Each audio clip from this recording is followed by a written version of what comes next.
Today I have a plan to begin the expansion of our city, with this first build right at the entrance. This is my first attempt at making an inn, and I don't think I could have done it any better. Before we begin work, I had a bit of cleaning up to do around the old village. And of course, pesky villagers. Alright, what I think I want to do next is move all of these houses out of the way, because eventually we want to fill up this entire valley with buildings. And while I do want to have individual houses for all the villagers, these aren't going to stay. We'll do custom ones, we'll make them all nice, we'll make them thematically appropriate, but for now they're just kind of all in the way. First things first, I think we need to dig out some space for them. I miss beacons.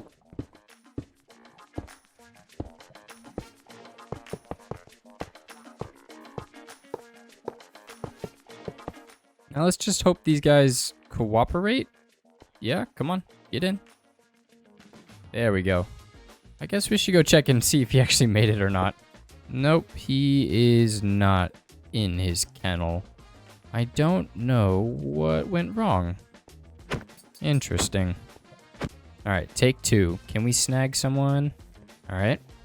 And what do you do? Do you take damage? Is he dead?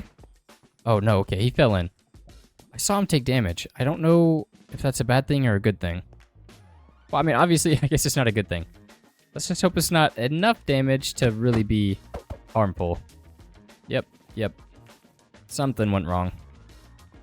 Okay, that one worked. See, they take damage. I guess they go a little too high. They go into the ceiling. Interesting, okay. Alright, well, I don't think it's enough damage to really matter, so we don't have to worry about it, but that is interesting. There's a reason we test these things on the unimportant ones. Why? Okay. Alright, maybe they'll all pathfind.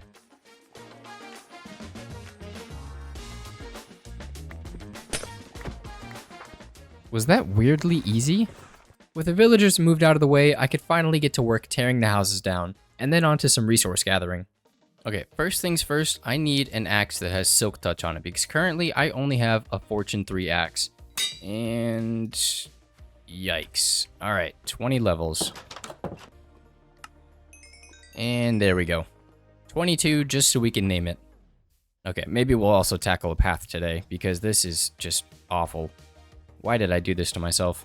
Axe, book, and what to name it. There we go. Where did I put all of my mushrooms?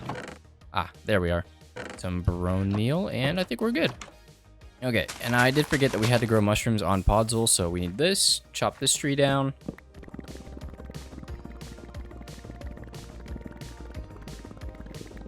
And now we can get to work. I just need like 6 stacks of these things. Yeah, this is gonna be fun. And next on the list is oak wood.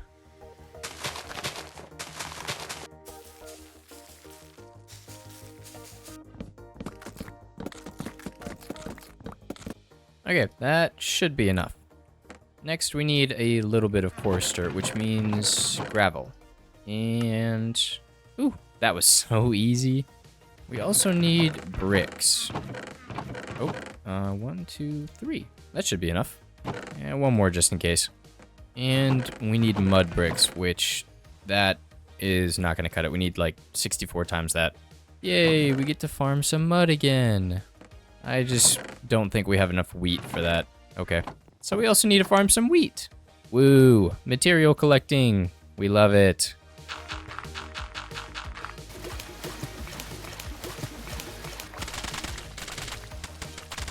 And this is everything that we need from the spruce family. Really need this wheat to grow faster. And you know, I'm a little scared of mobs, so we're gonna light up the area. Don't know why I have waited till now to do this, but you know, better late than never, and better than being exploded by a creeper in my opinion.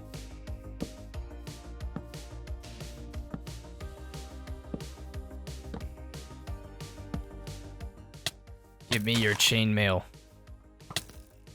Oh no, darn it. Dude, what does he have? Okay, give me the chainmail. Please. No, darn it. Okay, what did you... Yeah, punch. That makes sense. Can we get a disc? Maybe? Come on, skeleton. Nice. Okay, I think that's good. And next stop, down to the mines. Or some of this. Okay, that should be enough. That's actually more than we need. Now, we need to head down to deep slate level. Is this a... Oh, you're kidding me. Man. Okay, guess we have a deep dark underneath our base. I'm gonna ignore this for now, and we're gonna keep on digging, and hopefully we don't run into another cave. If we start setting stuff off, I'm running, and running as fast as I can. I will be permanently hitting the crouch button though.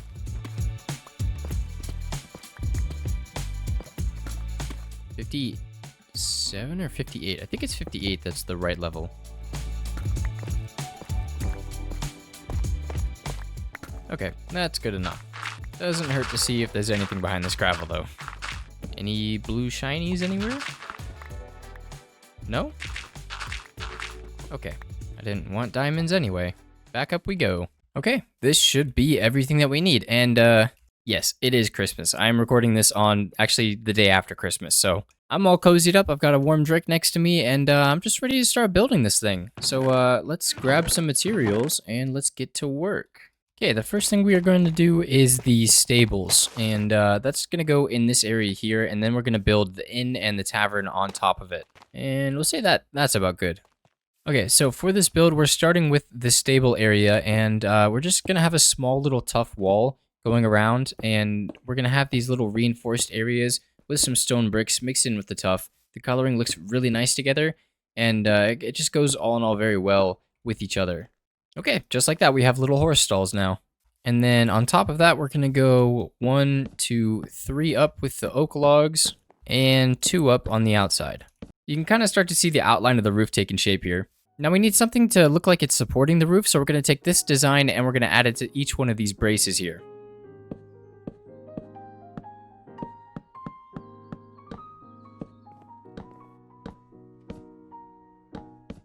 And now for the roof itself.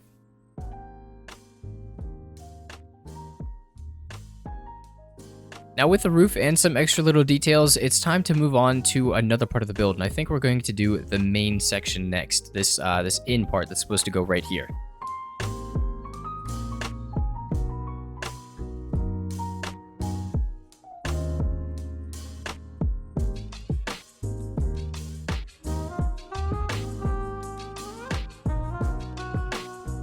And we are done. I am so happy with the way this came out. So you notice right off the bat, we have a couple of different themes going on here. And initially the idea I wanted to chase was to have some old tower that we kind of built off of. And so this very stark looking build over here is supposed to be that initial tower that may have been here a couple of decades or a couple years before the inn was put on it. So that's kind of the idea that I had here, was that it was something old built on with something new and kind of showed an evolution of the town itself. And I think that's a theme I want to try and carry across the entire town, is that it's kind of an older town, but at the same time they are still prospering, they're still growing, they're building on top of what they had and building something new entirely off of that. With this theme, we also continued some of the stylizations we brought in our starter house, with the roofs kind of matching similar tones and not really similar layouts, but we're going to try and incorporate similar themes across from what we had as our starter house to what we are going to include in the town further on. Now you've already gotten a walkthrough of the stables, but we're going to go straight inside now to this under area, which is lacking a couple of details. So we have some stuff tucked into this little corner here. It's kind of like a warehouse, a cellar type of thing. But then this area is pretty empty, which means we still need to add some details and maybe some shelves here. Just a lot more life in this little basement area. But if you notice here, we have a sign pointing us up for the Mud Bar Tavern, which is the name of this tavern slash hotel. Another arrow on that side, and then another sign pointing us up into the main tower. There are multiple ways that you can get into the inn. This is kind of one of the front doors. The other front door is on the other side there, but this is the main tavern area. And I wanted them connected sort of in 2 different places, from where the inn starts and where the tavern starts. That way, if there are people drinking at night, maybe the innkeeper closes this so that all these drunk people can't come and bother the people sleeping in the inn. But I wanted there to be multiple access points to this area, and I wanted there to be just a couple of options. So this little corner is the Mud Bar. Again, we're lacking some details here that we need to throw in. Maybe we'll stick a villager in here at one point, stick some honey on the floor so they can't jump over the counter. Some little extra bits of life, but nothing too detail crazy here. We just have some seats, some bar railings, and some tables. And then over here we have a little stand where we can maybe throw an armor stand, someone doing open mic, or maybe someone playing an instrument or something like that. Something you see in an old-timey tavern. But going through here up the technically main staircase of the inn, this is where you would be greeted by the innkeeper and all of their keys. So these are all the keys that represent each of the rooms. There are 10 rooms in total, I believe, and then this here is the master key tucked away underneath the desk. Neat little detail that doesn't really do anything. None of the keys are named or anything like that, but I just thought it was cool to include anyway. Up the back here is the main way that we get up into the rooms. This is technically the first floor of the inn. We have a room off to the left here. Very simply designed. All these rooms are pretty much identical in nature. And then we have 4 rooms down this hallway here. We couldn't really fit much details in this hallway or in these rooms because if you've ever been to a hotel, you notice that basically every room looks the same. So we really didn't have to strain ourselves too hard to find the details to place in each of these rooms. But moving up the stairs again, we have another room right here at the very top of the stairs. This one's kind of a bit bigger of a room, and you hear some of the iron farm working out. But double bed up there. Most of these have single beds, and then up here we have the same sort of layout that we had down on the floor below, with the 4 rooms all identical, laid out next to each other down a hallway. We did have an extra block of space here, so we added some furniture, some tables, and some cool lighting. That is the extent of the build. It's very large on the outside, but whenever you start walking through the inside, we have so many rooms that it feels a lot smaller. But I still think it's a great first addition to this town, and I'm excited to build off of this. I have some ideas for around the back of that area that I want to expand to. We, of course, need to do some integration into the landscape around the back and the sides. We need to connect this road to the main road and actually define where we want our main road to go. This was my first attempt at making an inn, so trying to incorporate some of the stories, some of the lore I wanted to tell, along with the function of what we were going to use it for in our world. I think it worked really, really well, and honestly a lot better than I was expecting.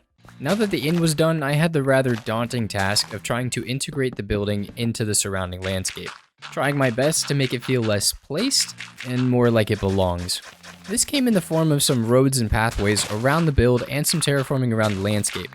Then came the idea to transform this natural waterfall into something we could use for this build. I expanded the lower part where a lot of the water would catch, created divots in the land where the water eroded the earth, carved some extra pools along its path, and then started to lay out plans for where I felt some buildings belonged.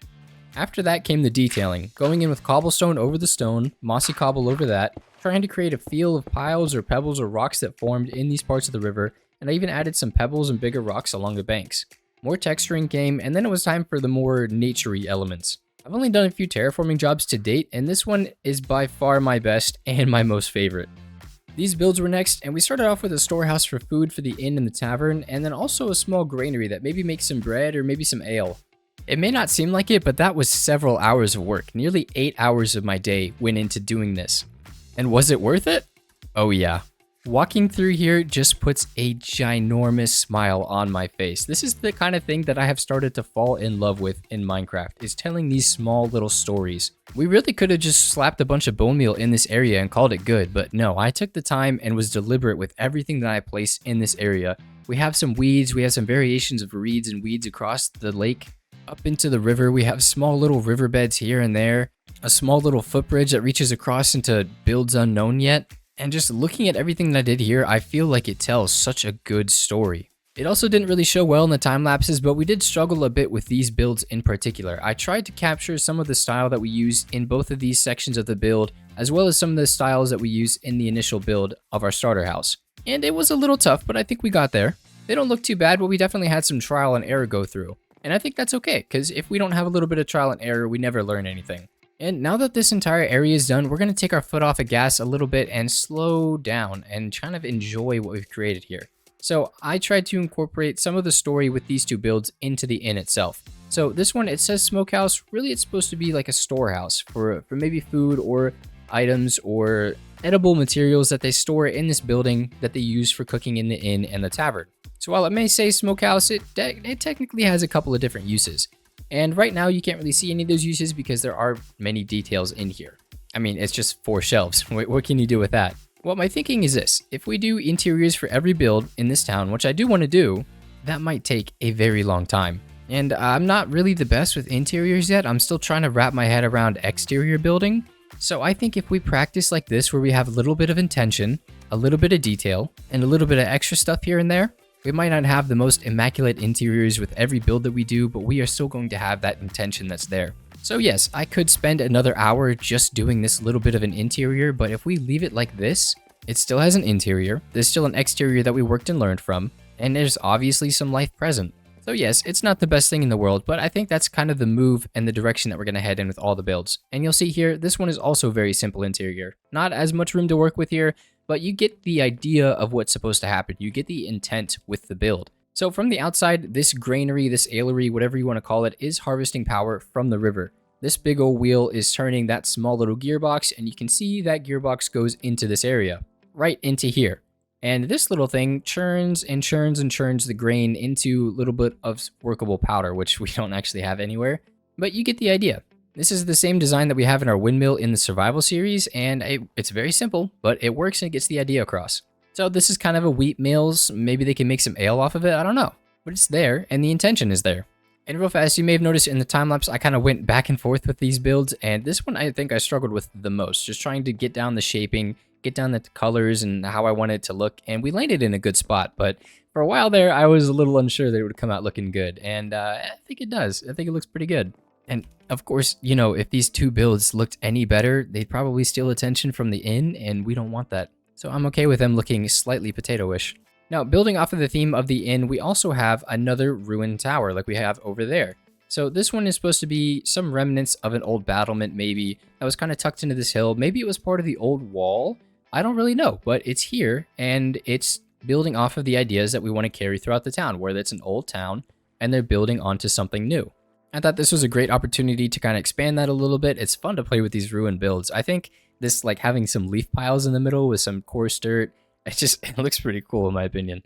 And then having it here, it kind of creates visual interest because like you see this build and you can understand that this build is here by itself. You kind of understand what's going on here, but when you look over here, you can't really tell as easily. And I think that's a good thing. That's also what we tried to do right here, where we have some old buried foundation of maybe a build that was here with the tower and had some old purpose that isn't really there anymore. That was really all I wanted to do with this area, was have a few little interest pieces, a few little unique intentional builds, and something to fill out a little bit more of the lore of the story. And of course, we were able to incorporate them pretty well into the story of this inn, where these are kind of exterior buildings that maybe the servants or the workers of the inn come out here and they get the food and they make it. We technically don't have a kitchen, so, you know, don't really think about that too hard.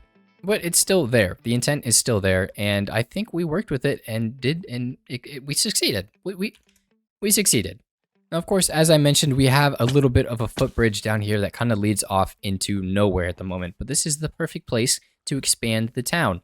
It may not seem like the smartest idea to have this much nature right at the front of the town. You feel like this area might be a little more hustle and bustle, a little bit busier, but I think it'll work with the plans that I have. Today, we took a chunk of land and transformed it into the beginnings of our city. It's now day 275 in our hardcore world, and its story is just beginning. Thank you for joining me today. I hope you enjoyed what we built. If you have any questions or comments, you know what to do. And if you're interested in joining the Discord, link will be in the description. As always, ladies and gentlemen, people of all ages, I hope you all have a wonderful day. Also, shout out to the new channel art from Kloy on Twitter. Phenomenal job. Phenomenal. Link is also in the description.